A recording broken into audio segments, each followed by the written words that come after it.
गाना बा हमारा गावे ना आवेला और वो सर्दी खांसी भइल बा तो हाँ आप लोग बस ऐसा ही आशीर्वाद प्यार बनौले रही जा हमनी पे। आप सबका कश्यप है, होली में घबराना नहीं है।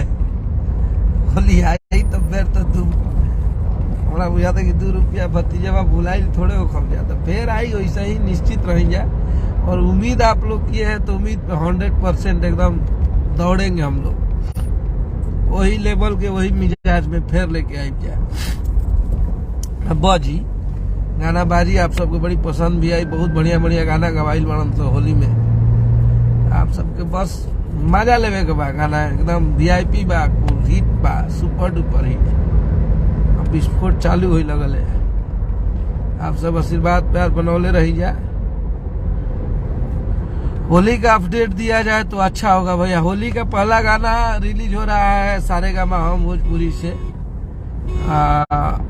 बहुत सारा गाना बा, डेट मैनेजर साहब लोग देला लोग, चाहे खेसारी भैया दिलन तो केकरा केकरा के कब रिलीज करे के बहुत शेड्यूल बनल हुई, वो हिसाब से सब कंपनी अपन गाना रिलीज करी लोग जेकरा जेकरा करे के बा।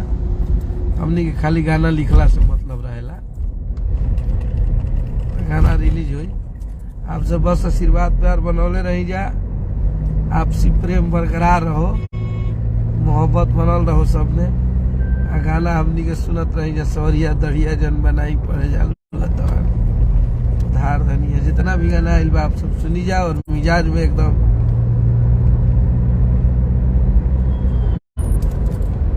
होली तब के परियाई की बुखार छूट जाई, टेंशन नहीं खेले के। होली शूटिंग वूटिंग हो गई बस, अब आप सब बस इंतजार करिए। आप सब बस ऐसे ही प्रेम मोहब्बत बनाए रखिए अपने भाई पे, अपने कश्यप पे। और कि भतीजा तोर माहियो जिंदाबाद, तोर मौसियो जिंदाबाद।